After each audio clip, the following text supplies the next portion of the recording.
Appreciate you joining me today. I hope you're having a good day. We are going to be looking at the account of the writing on the wall today. Today's hymn, it's a hymn that I was not aware of. The hymn is called The Handwriting on the Wall. It's an old hymn. At the feast of Belshazzar and 1,000 of his lords, while they drank from golden vessels, as the book of truth records, in the night as they reveled in the royal palace hall, they were seized with consternation. 'Twas the hand upon the wall. 'Tis the hand of God on the wall. 'Tis the hand of God on the wall. Shall the record be found wanting, or shall it be found trusting, while that hand is writing on the wall? Appreciate it, Lee. Let's look at the other verses. See the brave captive Daniel as he stood before the throng, and rebuked the haughty monarch for his mighty deeds of wrong. As he read out the writing, 'twas the doom of one and all, for the kingdom now was finished, said the hand upon the wall. See the faith, zeal, and courage that would dare to do the right, which the Spirit gave to Daniel, this the secret of his might. In his home in Judea, or a captive in the hall, he understood the writing of his God upon the wall. So our deeds are recorded. There's a hand that's writing now. Sinner, give your heart to Jesus, to his royal mandate bow. For the day is approaching, and must come to one and all, when the sinner's condemnation will be written on the wall. 'Tis the hand of God on the wall. Let's read the account now. Looking in Daniel chapter 5 and verse 1. Belshazzar the king made a great feast for 1,000 of his lords, and drank wine in the presence of the 1,000. While he tasted the wine, Belshazzar gave the command to bring the gold and silver vessels which his father Nebuchadnezzar had taken from the temple which had been in Jerusalem, that the king and his lords, his wives, concubines might drink from them. Then they brought the gold vessels that had been taken from the temple of the house of God, which had been in Jerusalem. King and his lords, his wives, his concubines drank from them. They drank wine. They praised the gods of gold and silver and bronze and iron, wood and stone. In the same hour, it says, in the same hour, the finger of a man's hand appeared and wrote opposite the lampstand on the plaster of the wall of the king's palace. And the king saw the part of the hand that wrote. And then the king's countenance changed, and his thoughts troubled him, so that the joints of his hips were loosened, and his knees knocked against each other. He's going to go on, and there's no one to give the interpretation. There's no one who can read it, tell the interpretation. And so he's greatly troubled. Sounds familiar, doesn't it? He's greatly troubled. His countenance changes. Lords were astonished. And then the queen, and that I believe that's the queen mother, says, there's a man in the kingdom in whom is the spirit of the holy God. And in the days of your father, light and understanding and wisdom, like the wisdom of the gods, were found in him. And King Nebuchadnezzar, your father the king, made him chief of the magicians, astrologers, Chaldeans, soothsayers. You know, as we think about the writing on the wall, and we think about this king, and we look at the account of Belshazzar, one of the things I wanted to mention is, wouldn't you have thought that he would have learned from he who interpreted, the one who interpreted for his father? His father has a dream, and he is greatly troubled, and he calls in all the astrologers, and he calls in all the wise men, and nobody can interpret the dream like we've spoken about in the last couple studies. No one can tell him the dream, and no one can give the interpretation of the dream until Daniel is found. And now, once again, no one can read the message, and no one can therefore give the interpretation of the message.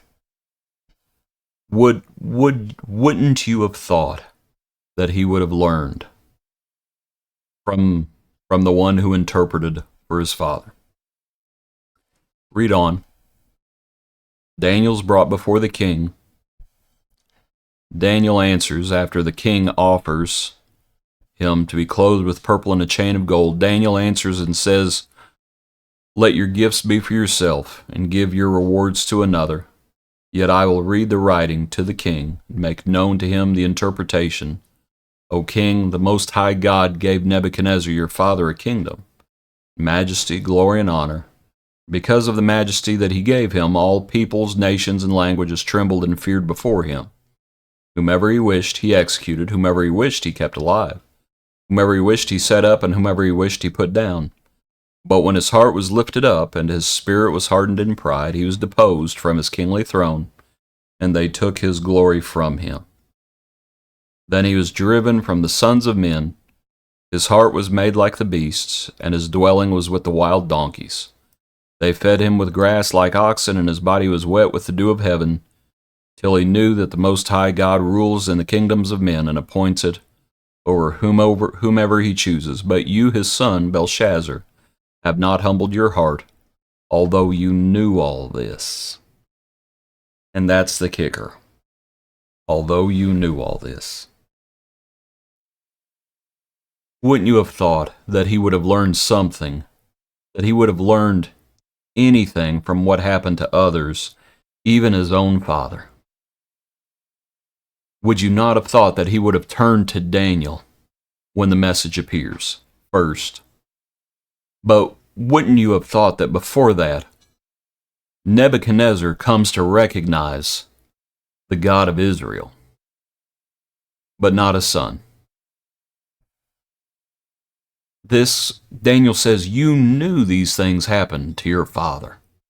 You knew that when your father was lifted up in pride, you knew what the God of Israel did to him. You know what God did to him. We have to learn from what happens to others. If we do not learn from what happens to others, we are just as doomed as Belshazzar.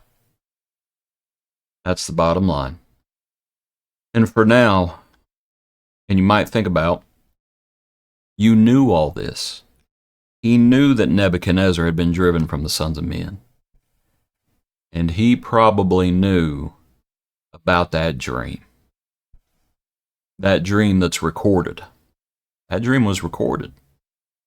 The dream of the image and all of the different kingdoms. And if you go back and if you read that, well, we have a new king, and this new king's not going to last. Not as strong. And we know who's coming. Wouldn't you have thought, if you're in the kingdom business, that maybe you would have really studied? Maybe you would have been very, very careful to mind the message of the kingdom. But that's not what Belshazzar, his son, does. And so, even as the message is given, and let's go ahead and read the interpretation, the reading and the interpretation. This is the inscription that was written. Mene, tekel, upharsin. This is the interpretation of each word. God has numbered your kingdom and finished it. You have been weighed in the balances, found wanting. Your kingdom has been divided and given to the Medes and the Persians. Then Belshazzar gave the command, and they clothed Daniel with purple and put a chain of gold around his neck and made a proclamation concerning him that he should be the third ruler in the kingdom. That very night Belshazzar, king of the Chaldeans, was slain, and Darius the Mede received the kingdom, being about 62 years old. And we're transitioning now from Babylon to the Medes and the Persians, is what we're doing. Wouldn't you have thought that Belshazzar would have learned something from what had happened to his father? The writing was on the wall, and even as that writing was on the wall, in order for Darius to do this that night, he was already on the way. The pieces were already on the move. And God rules in the kingdoms of men. So we better do what's right. Back to the hymn. So our deeds are recorded, there's a hand that's writing now. And if we don't follow the Lord, the day is approaching and must come to one and all when the sinner's condemnation will be written on the wall. Will we be found wanting, or will we be found trusting in the Lord? Appreciate you. Have a good day. Join us tomorrow for another portion of our daily praise.